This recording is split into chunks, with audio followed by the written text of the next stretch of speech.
Well, good Friday to you. Welcome to the Sean Spicer Show. It's been one heck of a week, politically speaking, and we've got a great show headed your way to glide you right into the weekend. So whether you're watching this on Friday, Saturday, or Sunday, or heck, maybe you're watching a couple days later. I don't really care. But hopefully this is something that you'll enjoy as much as I'm going to. Today, I want to sit down with Andy Puzder.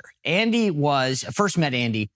He had been nominated by President Trump to be the Secretary of Labor, and went through, I'd say, a pretty solid confirmation fight with Andy. He ended up stepping back after a little while, but I got to know him, and I've been very impressed with him. He's very active on social media, writes a lot on the economy. He had been the CEO of CKA restaurants. CKA is like Carl's Jr., Hardee's, so these guys, he knows what he's doing. And he's currently a senior fellow at America First Policy Institute and Pepperdine University Public Policy. I thought it was interesting from a business perspective to look at what's going on in the economy with Biden, the interest rates, but also there's a lot to get into with culture. And what I mean by that is, just this week, Chuck Schumer says that they're going to get rid of over 100 years of dress code in the Senate because John Fetterman wants to wear what he wants. What's going on? How would he have handled this as a CEO? And what kind of challenges are they facing right now?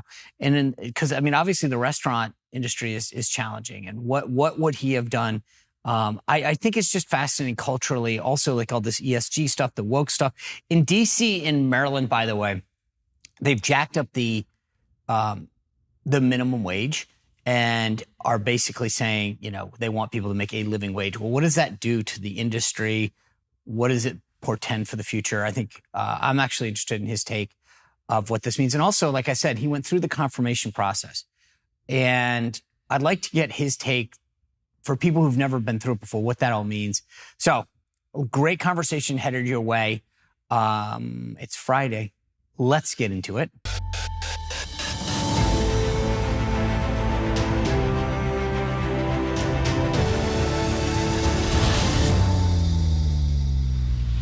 All right, whether you're watching this on Friday, Saturday, Sunday, thank you for everyone who has taken the time to support the show and make sure you don't miss an episode. So if you go to all those platforms, I know I talk about it all the time. I don't mean to sound like a broken record, but it's true. It really helps us when you're supporting the show and subscribing it and sharing it with folks. If you go to Apple and you're on the podcast stuff, if you can give us a 5-star review, again, I appreciate this. I don't mean to make you take extra steps, but it does send a nice signal of support. And I get all the kind messages that you send, people saying, I found you after Newsmax. Thanks for doing this. And I love doing this. And I can only do it because of your support.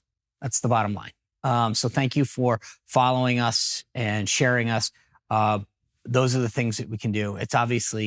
Hopefully we're bringing this to you free, either at the first because you are a direct TV subscriber or you've gone onto YouTube, whatever. And so our sponsors need to know that people are out there watching this thing. So thanks for that. Hopefully you find some time during the weekend to catch up. I love your feedback, by the way. If you could go to SeanSpicer.com, my website, or to my locals channel, SeanSpicer.locals.com, and just tell me, what guests you like, what segments you like. As we head into this election season, kind of what I'm trying to do and what the whole foundation is to give you stuff that you guys want to know more about. And I love talking about it. So this is cool for me because all of this political stuff, whether it's what's going on in Capitol Hill or the process, the primaries and the caucuses, the convention, the debates, this is what I love to talk about. I know it's football season. There's so many of my friends that love to talk about, who's up, who's down. I think the Patriots are already 0-2. So it's not good, meaning I need something. And so politics is it. Anyway, as I said just a few seconds ago, great conversation headed your way because so much of what we're talking about right now in Washington is about spending and the impact of the economy. The Fed just held off on raising rates again, but they're saying there's one more. What impact will all that have? Businesses are struggling to stay afloat in some cases. The restaurant industry in particular is very difficult. Getting people to work. How many of you went to a restaurant this summer and they had tables, but they didn't have people to serve it? I found that all the time where I'd be like, hey, there's 5 tables over there. And they were like, it's not a table issue. We just can't find people who want to do the job anymore. And so what does that mean for the future of our economy and for our workforce? If people don't want to do these jobs, I mentioned Andy was nominated by President Trump to serve as the U.S. Secretary of Labor. We went through a bruising confirmation process. And they dug up a lot of personal stuff about Andy. And at a certain point, he just said, this isn't worth what it's going to do to my family. So anyway, I want to bring you this conversation because I've gotten to know him, really gotten to know him since that process. He's so smart on economic issues and labor force issues and such. So he tweets a lot. He puts great graphics out. He explains what's happening in the Bidenomics, what really is breaking down and why a lot of the spin is factually inaccurate, whatever. So I want to get in to that discussion with Andy, and let's do it. All right. I know we've all been doing a lot to take care of ourselves, exercising a little, maybe watching what we eat. But are you doing what's necessary to take care of your liver? That's right, liver, because the latest data from the American Heart Association indicates that over 100 million of us have a fatty liver. 100 million. So there's a good chance maybe one of us does. And it's interesting because adults with a fatty liver are 3.5 times actually, more than 3, more likely to have heart failure. So you think about it. The odds are pretty good that it's either us or someone we know that's dealing with this fatty liver. And you think about all the stuff that gets thrown at our liver these days: cholesterol, alcohol, toxins, statins, cigarette smoke. And I'm not talking if you smoke. I mean, just think about the stuff that you walk through every day. So if you've had a fatty liver, you probably know that supports gaining weight, losing energy. You know what I'm saying? So what do you do? That's the big question, because your liver's doing everything for you. It's got 500 functions daily that it's doing. What can you do for your liver? Well, Liver Health Formula is an all-natural supplement. It's got 12 clinically proven botanicals that do that. It's manufactured here in the U.S., and over 2 million bottles have already been sold. So if you want to do what you can for your liver, you can take advantage of a free offer and try Liver Health Formula. You get a free bottle of Omega free. Go to getliverhelp.com/Spicer, getliverhelp.com/Spicer. Claim your free bonus gift. Go to getliverhelp.com/Spicer. Andy, good to see you. Thanks for joining us today. Great to be here, Sean. Thanks for having me. You bet. As I was telling the audience, I've really enjoyed your commentary since we got to know each other during that transition period. And well, thank you. And because you really sort of can break down what the reality is in the economy. Let me just sort of ask you a political economic question. I think the Biden administration is they're trying to sell people on Bidenomics, and they're telling people that everything is great. And so but the beautiful, if you're them, the thought that I have is they're banking on things getting better by, say, next July, August, when people are really thinking about the vote and the election. If you were looking into a crystal ball based on what you're seeing right now with interest rates and all the other stuff that's happening, what would your guess be where we are next August? Well, one of the real drivers of GDP, of economic growth in this country, is consumer spending. So I always try and look at where the consumer is, because when I ran CKE restaurants, that was obviously a big factor for us. So it's something I've been looking at for a long time. And I've really never seen the consumer in more trouble than they're in today. You're talking about people being unable to pay, 56% of Americans unable to pay a $400 surprise expense off with cash. You've got another 56% that are living paycheck to paycheck. And then you've got inflation up 17% since Biden took office, while wages are only up 13%. Well, do the math. If you're living paycheck to paycheck and prices are up 17%, but your paycheck's only up 13%, that means you're going to have to borrow money. You're going to have to go to your credit cards, maybe your 401k plan. And with credit card debt, that's now up over $1 trillion. It's never been over $1 trillion before. This is the first time ever. And they're paying interest rates. It's not what you're hearing about with the Fed, the 5.4% federal funds rate. They're paying between 15 and 22%. So you've seen interest payments for individuals. I just looked this up before the call. Interest payments for individuals were $500 billion in July. That's up from $250 billion when Biden took office. So they basically doubled. If you look at the last 7 months, Americans have paid $3.3 trillion in interest. That's up 80% since 2021. So you've really got a country where people are in serious, serious economic trouble. Consumers continue to spend, but they're borrowing to spend. Personal debt is way up. They're using their credit cards. 401k plans, the distress cashing in of 401k plans was up 36% in second quarter of this year versus second quarter of last year. So people are pulling out all the stops to try and meet their bills, pay their bills, provide for their families. We're spending ourselves into incredible debt, and interest rates continue to go up. I was gonna ask you about that. So the Fed this week said that they were holding, at least for now, on raising again. But if they continue to raise rates, you mentioned credit cards, and I think about that. I'm in a little different position than I was, say, 10 years ago. But I remember when you got those. When you look at just what you were paying on interest on a credit card, you go, how am I going to dig myself out of this? And I keep thinking, so we're taking the spending thing. But then I also read a thing the other day about how owning a home for the first time is becoming something that is now out of reach for a lot of people because it's, you mentioned the credit card rate, but the mortgage rates are now hitting 7-8%. And I don't know, for a lot of folks, that puts a lot of first-time buyers out of the market. So if the Fed continues down this path, what does that portend big picture beyond the credit card? I mean, how does the housing market maybe affect the economy overall? Well, I say the number I gave you for the amount of debt that Americans paid, that $500 billion in July and the $3.3 trillion since the beginning of the year, that doesn't include mortgage debt. That's just personal debt. That's not mortgage debt. That's not a debt that's backed by real estate. So it's mortgage debt has become very, very difficult for people to afford. And there's a housing shortage out there because there just aren't enough houses. A lot of people have very low interest rates on their existing debt. So they're not selling their houses. You sell your house, you're going to have to refinance at 7-8%. So there aren't a lot of new houses. Aren't a lot of existing houses on the market. And contractors aren't building a lot of new houses because interest rates are so high, they're afraid that people aren't going to be able to buy them. So you've got housing prices staying high because of a shortage of housing. And then you've got people having to borrow at these very significant interest rates to try and purchase houses. And I should also point out that on the credit card debt, 51% of Americans, for the first time, over half of Americans can't pay off their credit card debt at the end of the month.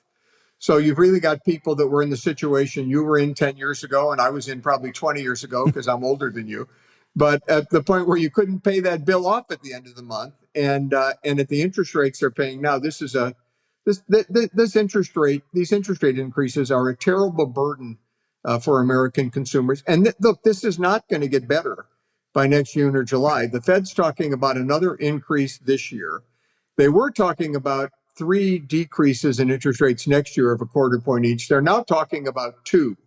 And I think that'll come down even further. I don't think they're going to be able to bring interest rates down because I don't see inflation dipping given the amount of government spending that's contemplated by Bidenomics. As Biden continues to spend, particularly with this green energy bill, which they called the inflation. It's the most ridiculous name in the history of legislation in Washington, D.C., and that makes it really ridiculous. But they called it the Inflation Reduction Act. All it did was increase inflation. It was a climate bill. It was a green energy bill. But as long as they continue to spend, I don't see inflation coming down. And so it's going to be a problem for the Fed. I know many of us have experienced what it's like to be without power. Sometimes it's 10 minutes, sometimes it's an hour. Many of us who've dealt with a natural disaster know what it's like to go without it, maybe for a couple days. But can you imagine going out for months? Because beyond natural disasters and hurricanes and things like that, there's substantial evidence from national security folks that the power grids could be attacked throughout the country at different ways. And we could lose power for up to months. And think about all the stuff that we rely on every day, our phones, our computers, our tablets, our TVs, our computers, our refrigerators. Well, the Patriot Power Generator is your answer to this. Get ahead of the curve. Never have to worry about power again, because the Patriot Power Generator runs on solar power and it's mobile. You can take it with you. You can bring it in your house. You can take care of all those devices that are so crucial for your family and yourself, your neighbors, a loved one. If you go to 4Patriots, 4patriots.com, use the code SPICER, you get 10% off your first purchase. Anything in the store, if it's over $97, it ships for free. You get their famous guarantee. And these guys are great. They give a portion of their profits to groups that support veterans and their families. So go to 4patriots.com, use code SPICER, get 10% off. And guess what? The best part is you will be prepared. You will be a hero when hopefully it doesn't happen. But God forbid a power outage occurs. You are the big, important hero in your family. I want to stay on the interest rates because I wanted to get to the political piece in a second. But I was thinking about this when you were saying it, right? So I bought my first house at 28 years old. And I remember it was funny. So you'll probably get a kick out of this. So I had invested some money in the stock market, and my thought was this was what I was going to use as my down payment. I was going to cash in the stocks, and I'd never done anything but buy some stocks and sold. I mean, so I hadn't sold anything. So I get ready, and I'm watching the closing date, and I thought, okay. I'm watching the stock market. And at that time, it had been going, been doing fairly well. And I thought, okay, well, maybe I'll ride it another day and I'll ride it another day and I'll try to maximize. And we're talking about, $6,000 or $7,000 at the time, right around there. So I remember, let's just say that the closing is on a Friday or something, right? And I'm watching the market and I call up the online brokerage, I think, whatever, the equivalent of E-Trade, but it was something different at the time. And I said, okay, I want to sell the stocks. And they're like, okay, good. Here you go. They're sold. And I was like, okay, how do I get the money? And they were like, well, in 3 days, we'll send you. I said, 3 days? I'm closing on a house tomorrow. I need this money. And they were like, that's not how it works. I'd never done it. So I'm thinking, oh my gosh, what do I do? But I was able to literally take a credit card and cash advance myself. That's how different the market was back in the 90s. And it was like, but my point is that I was able to take the cash advance on a credit card, put it towards this down payment of this first time house. The interest rates were, 3 or 4, whatever they were percent. I think to myself, there's no way I could do what I did, whatever it was 20 something years ago. And so your point about the housing market, right? How does that ripple out? If people aren't buying that first time house, or maybe they're waiting another 10 years to save up more money because they don't have the down payment like I was able to cash out a credit card. How does that then ripple? Because if you're not buying those houses, then you're not, maybe putting construction workers to work, and you're not. But I actually think that to me is a bigger economic problem. Well, it's not only a current economic problem because you're not putting people to work building houses. There's an entire industry that depends on that. But if you think about it long term, most Americans, their savings are in their house. Right. And so if we have a generation of Americans who can't get into the housing market because interest rates are so high, prices are so high, they've got you can't use a credit card for your down payment in this day and age, even if you've got an American Express card. I mean, it's going to be very, very difficult.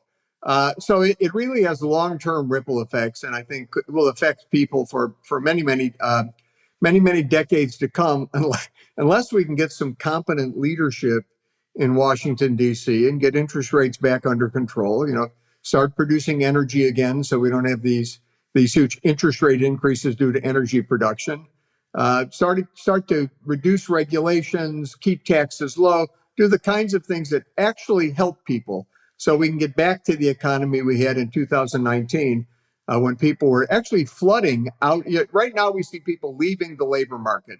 And it makes sense because it's hard to find a good paying job. There are plenty of jobs out there, but it's hard to find a good paying job. And when you get a job, inflation beats you up. And we've still got the hangover of these benefits that were handed out during the pandemic, which we thought we'd have a Republican president in there. We thought it'd be President Trump. And when the pandemic ended, we would cut back on the benefits. But they've just continued these benefits, continued encouraging people not to work. So we're in a very, very difficult economic situation, and it's going to take. We need competent leadership to recover, and it's not going to come from this administration. So Right. we're going to be holding our breath for at least 18 more months. So I know this is an odd question, but I want to play it from both sides. If the Biden administration called you and said, Andy Puzder, we think the world of you, be an American, help us out. What's the like, considering all of the stuff that was going on right now and all of the analysis that you just provided, what should we be focusing on if we're trying to sell our policies? Because clearly, to your point, there's a lot that they can't do. They're focused on the green new energy. What is the one or two things that they should be focusing on if we had to flip this equation? Well, if the way people think about the economy is often a driver of the economy. Right. So you want to get people positive about it. This is particularly true with oil. If you believe there's going to be a glut of oil, that we aren't going to have oil prices will go up. Even if we have oil, they'll go up if you believe there's going to be a shortage. If you believe there's going to be excess oil, then the price of oil will come down.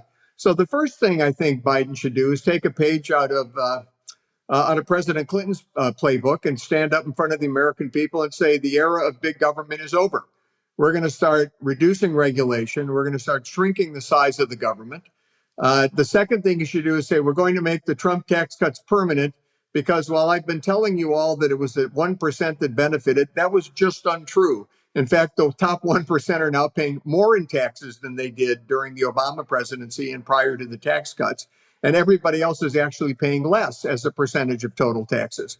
So we're going to keep that tax cuts in place. And number three, we were wrong about oil. Drill, baby, drill. We're gonna do everything we possibly can to increase the supply of energy in the United States. And that, if he stands on the steps of the White House and says just that, the price of oil will drop. And the price at the gas pump will drop within months. All he's got to do is tell the world America's back in the game. We're going to be increasing the supply of oil. People will contemplate that we're going to have more oil, and the price for oil will decline. All right, animal lovers, you've heard me talk about the great work that Delta Rescue is doing. We all know, some of us, someone, either ourselves or somebody who's rescued an animal.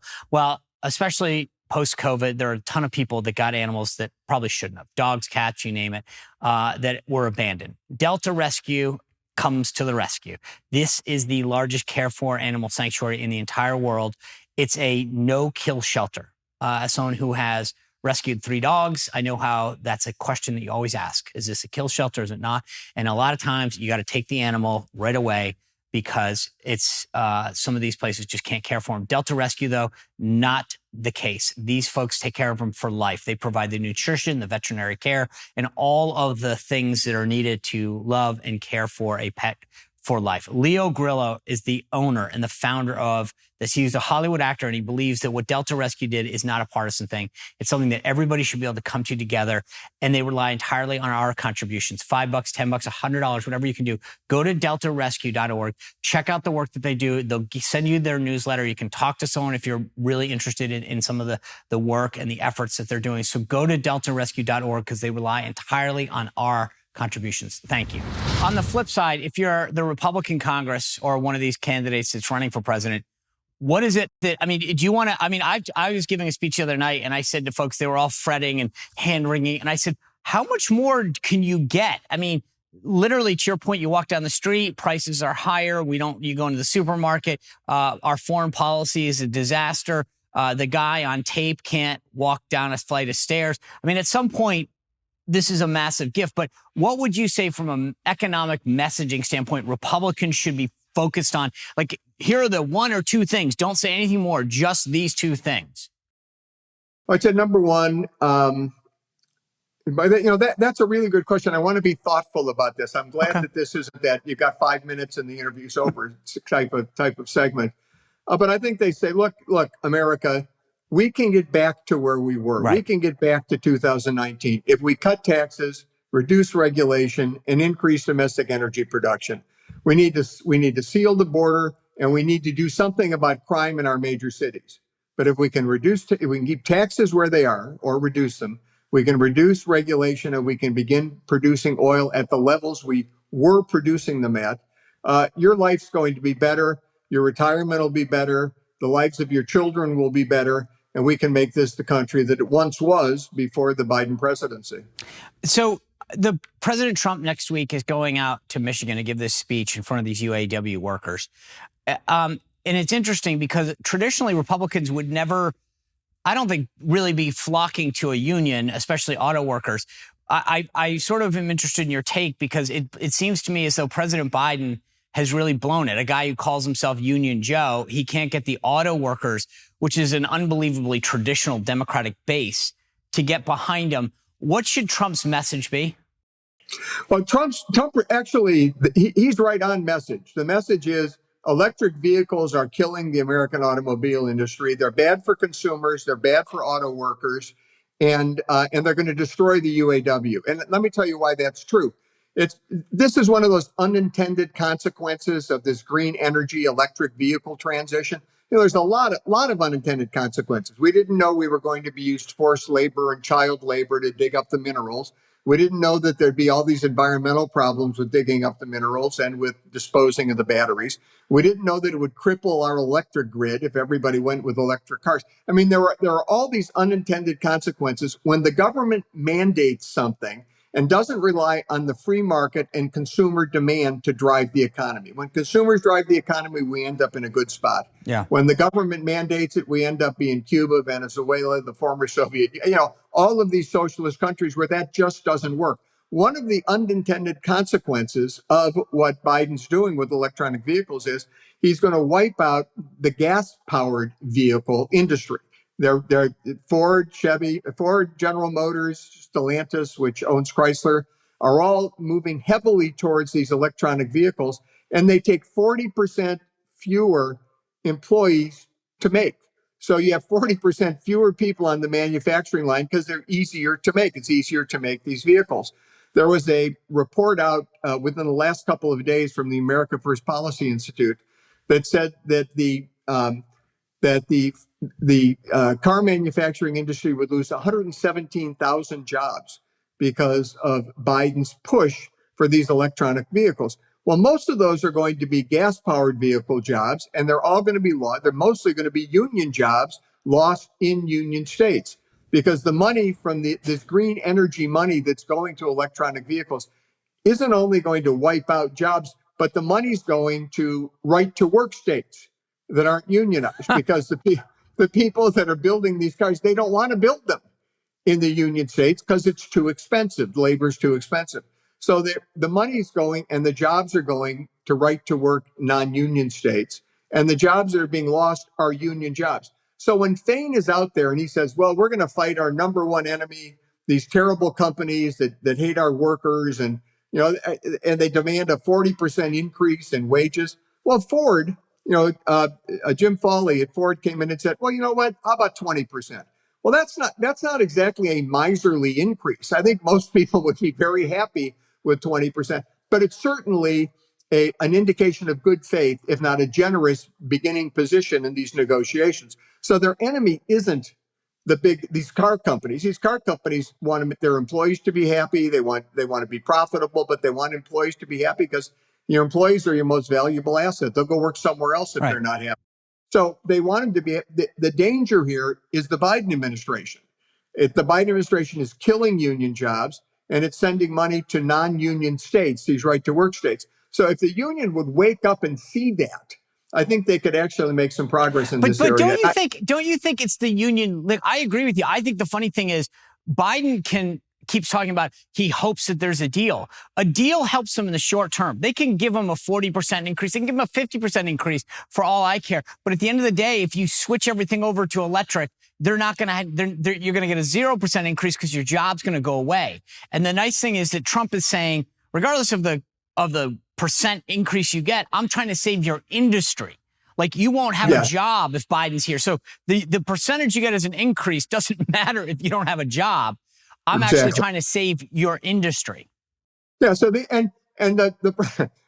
you're right. If you don't have a job, it doesn't make any difference if the people who do have jobs are making whether 20 or 40% more because you don't have a job. Right. But I think the interesting thing in all of this is not only the fact that people are going to lose jobs, but the fact that the jobs you're creating with electronic vehicles are not union jobs. Right. So the people you need to be upset with aren't the people that are trying to employ you. But do you think, Andy, let me ask you this.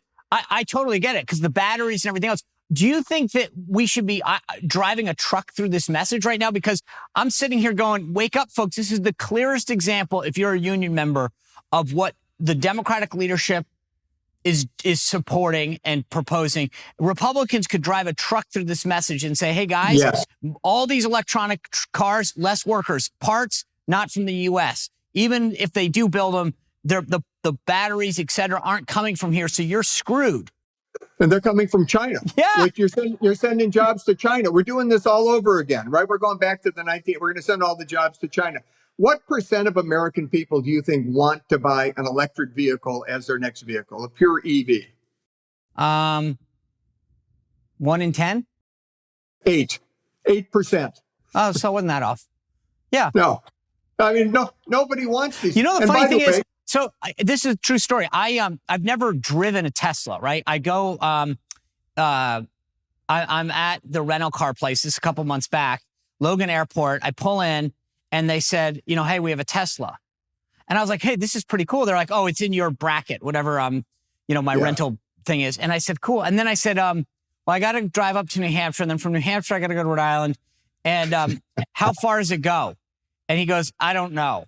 And I'm like, now I know if you're a Tesla person and you're watching this, you're like, okay, well, there's an EV station. I know how to pump gas, right? I don't know how to plug that thing in. And I wasn't about to take a tutorial there, but I was worried. I'm like, I don't know that I can pull this off. And I think that for a lot of people, it's nice if you live like with a 5-mile radius of your life, but I literally was like, hey, I think it'd be kind of neat to drive this thing, but I can't guarantee you that I can get to where I want to go. And we're not there yet, technology-wise.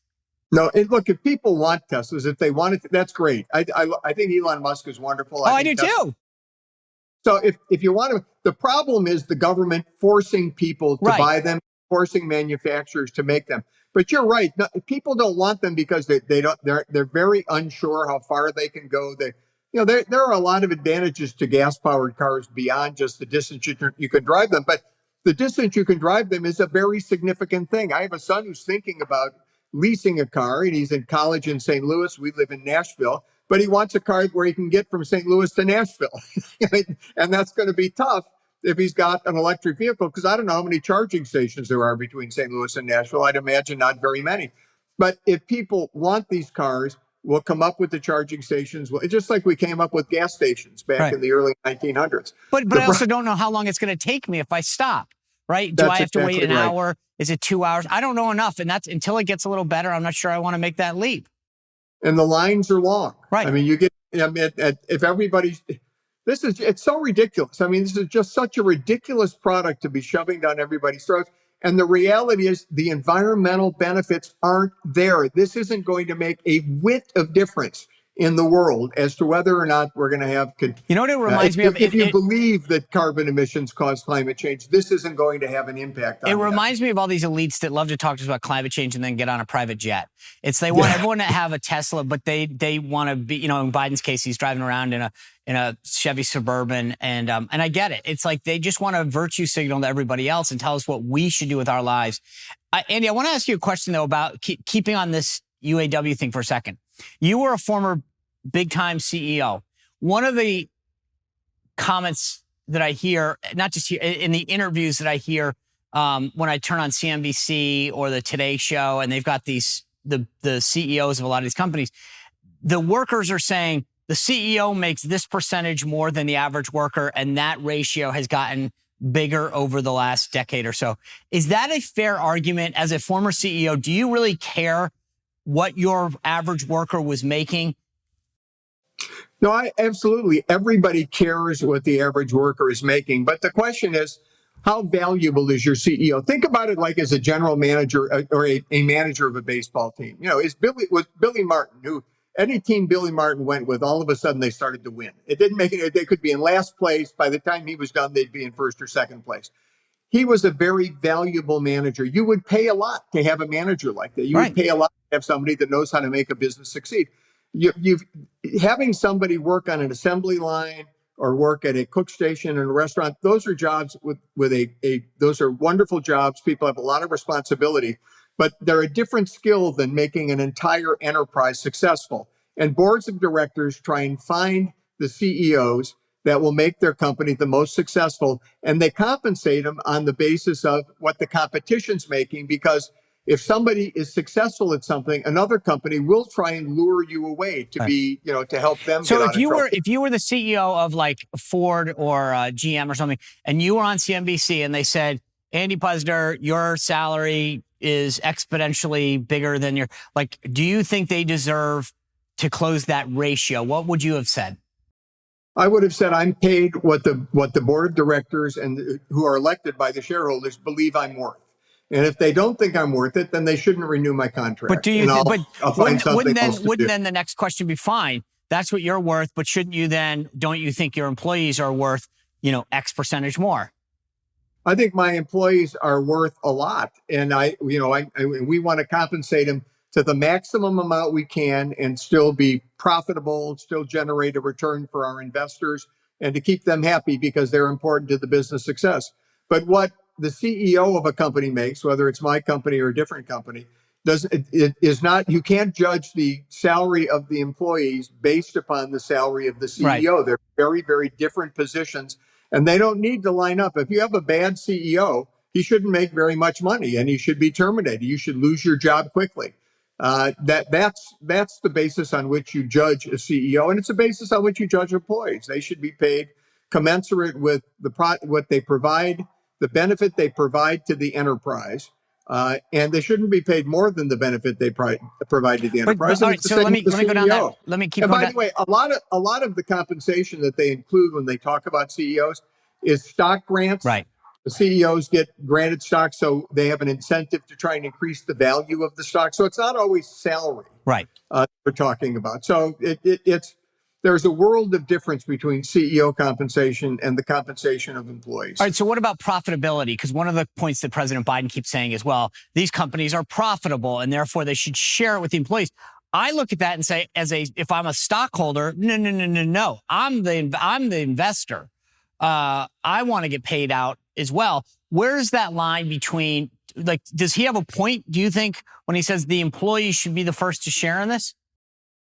I think the employees should get a share of the success of the company, but your ultimate obligation is to your shareholders. Yeah. It's the people that invested in your business. And businesses that are profitable, when your business is profitable, people want to invest.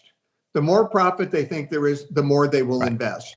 And that investment is what drives job creation and economic growth. So if you start diminishing the value of your company, if you start diminishing the value of companies in general, you attack the profit motive, which has been the generator of the greatest wealth creator actually in history, the profit motive in the free market system, and has lifted billions of people out of poverty. And that's pretty much a direct quote from Barack Obama in 2015, speaking at Georgetown University, where he said, the free market is the greatest creator of wealth in history and has lifted billions of people out of poverty.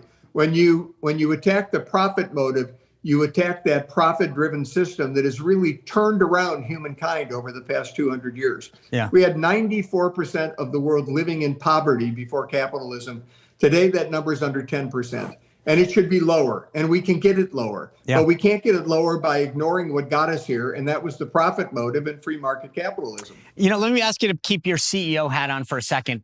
This week, Chuck Schumer scrapped the dress code of the United States Senate for the first time in 100 plus years so that John Fetterman could look like he just rolled out of the gym.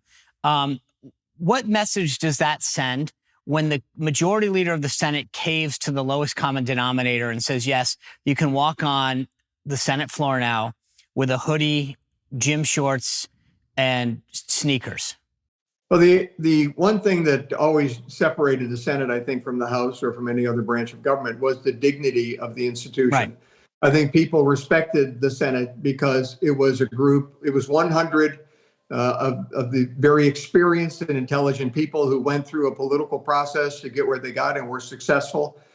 This really demeans the institution. And it's unfortunate that this is happening. I can't believe that he would dress like that to go to a dinner, just when I say let alone to go meet in the Senate. But when I say put your CEO hat back on, I'm being serious. I mean, you ran these huge restaurant chains, and I would think to myself, if I'm, manager so-and-so, I go, why am I wearing this silly polyester uniform when I'm watching if this guy Fetterman can wear whatever the heck he wants, why can't I? And so I'm going to tell my manager, who I want to tell CEO Andy, that I don't want to wear this stuff anymore, and the dress code's silly, and look at what's happening. Do you think that there's actually a ripple effect? Because I do.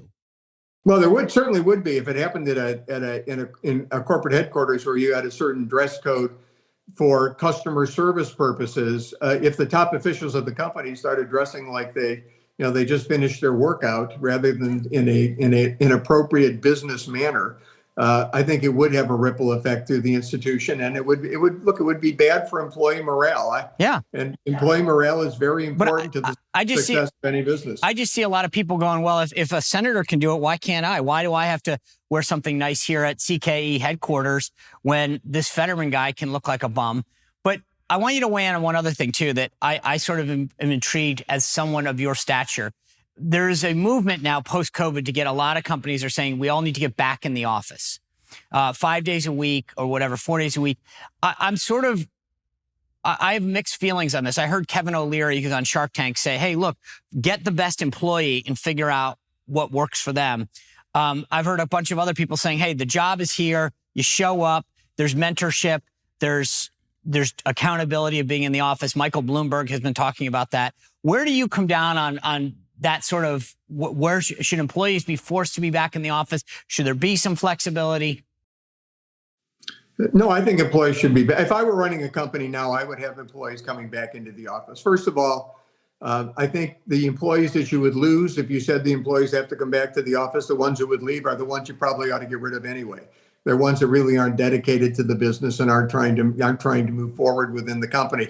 You lose a lot when you're not in the office. I think some of the best meetings, the most successful meetings, the meetings that really drove the company forward when I ran it at CKE, when I ran it for 17 years, were when 3 or 4 of us just happened to end up in the same office, maybe with our feet up on the other guy's desk, and started talking through issues, really from your gut. Really that I think people think about it as drinking fountain talk or coffee break talk, but it's really much more than that. If you sit down with a group of people and you go through what you're thinking about the business, and you can get a lot done, and you're not going to get that sitting home on a Zoom call. I'm sorry, it's just not the same. And plus, you don't feel comfortable sort of walking around and walking into somebody's house or just calling them on Zoom to see how they're doing. You do feel that with somebody's office, and you really get a lot more done. Now, there are positions, for example, in the accounting department, maybe people that are doing bookkeeping work don't need to be in, 40 hours a week, 5 days a week, 40 hours a week.